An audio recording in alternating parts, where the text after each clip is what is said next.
আসসালামু আলাইকুম, আশা করি সবাই ভালো আছে। তো আপনারা এর আগে দু একটা ভিডিও আগে দেখছেন, আমি বিল্ডিংটা পুরোটা লেআউট দিয়েছিলাম।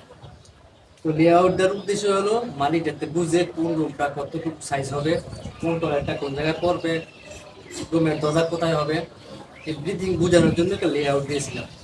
তারপরও একটা কাহিনী হয়েছে, এই টয়লেটটা এখানে দেওয়া হয়েছে, তারা বলছে দিতে দিচ্ছি, এখন মতো সেটা পাইবে। তো এর চেয়ে দুঃখজনক আর কিছু আছে? তো বিরোধী সরকার দেখেন এটা বাংলা কি এর সুন্দর দেখা যায় নাকি না বাংলা সুন্দর।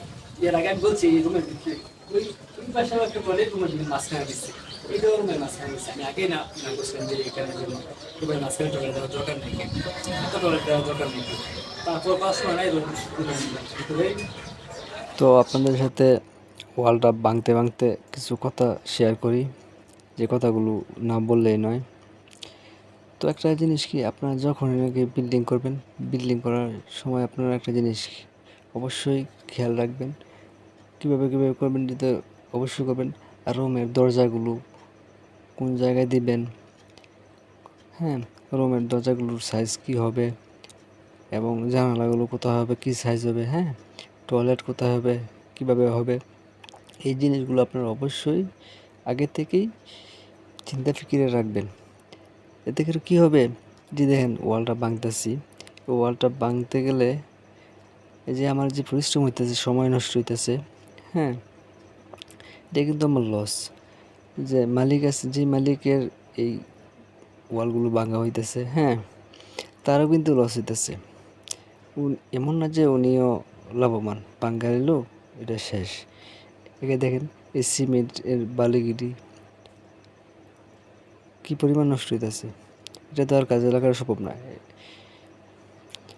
হ্যাঁ। তো অবশ্যই আপনারা বাড়ি করার আগে এই জিনিসগুলো আপনারা অবশ্যই মাথায় রাখবেন। এটি কিন্তু আপনাকে কেউ বলে দিবে না, আপনারই সিদ্ধান্ত নিতে হবে কীভাবে করলে আপনার সুবিধা হবে। তা এই যে রুমটা, এই রুমটা কিন্তু 12 বাই 14 ফিট। তো একটু রুম বড় আছে, ঠিক আছে, কিন্তু আমি বলছি যে ভাই রুমটা শুরু করেন না, যা আছে তাই থাক, যেহেতু কমন টয়লেট আছে একটা বাইরে, ওইটাতেই চলবে। তো বলছেন না একটা টয়লেট হইলে সুন্দর হয়। আমি কই ভাই রুমটা মার খেয়ে যায়, পরবর্তী দেখা যায় রুমটা ছোটো হয়ে গেছে, এখন আবার কইতেছে যে ভাই এটা ভাঙ্গিয়ে দেন। তো ভাঙ্গিয়ে দিতেছি, ভাঙ্গার তো বড় বিষয় না, আমার নয় 1 ঘন্টা 2 ঘন্টা সময় লাগলো। এই দেখেন ইটগুলো কিন্তু পরিষ্কার করতে হইতেছে। আমি ইচ্ছা করলে কিন্তু 10 মিনিট লাগবে এই ওয়ালটা ভাঙতে, বেশি সময় লাগবে না। ওয়ালটা যদি আমি হামার দিয়ে বাইরে ভাঙি, বড় তো 10 মিনিট লাগবে, একবারে সাফ হয়ে যাবে, যেহেতু গতকালকে আমি এই ওয়ালটা করেছি। তো আমি আবার বলতেছি ভাই, আপনারা যখন নাকি বিল্ডিং করবেন, বাড়ি করবেন, অবশ্যই এই জিনিসগুলো মাথায় রাখবেন, হ্যাঁ। লস যেমন আপনারও হবে, যে কন্ট্রাক্টর এই কাজ করবে ওনারও হবে, হ্যাঁ। তো আমি যদি এখন বলি যে ভাই আমরা যে ওয়াল করছি, ওয়ালের যে ভাঙছি এটা মারা দিতে হবে, চাইলে হয়তো বা দিবে, কিন্তু এই জিনিসটা আসলে ঠিক না, ঠিক আছে। এটা চাইলে দিবে, কিন্তু চাওয়ার কাজ লাগবে কেন, আপনারা অবশ্যই এই জিনিসগুলো খেয়াল রাখবেন।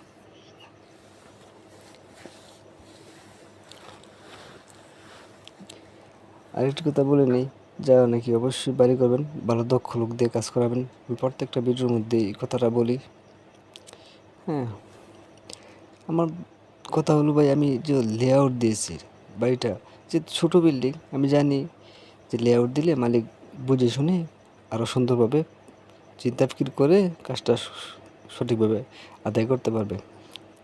কিন্তু লেআউট দেওয়ার পর তারা এই জিনিসটা ভুল করেছে, এই জিনিসটা আমার খুবই দুঃখ লাগছে, ঠিক আছে।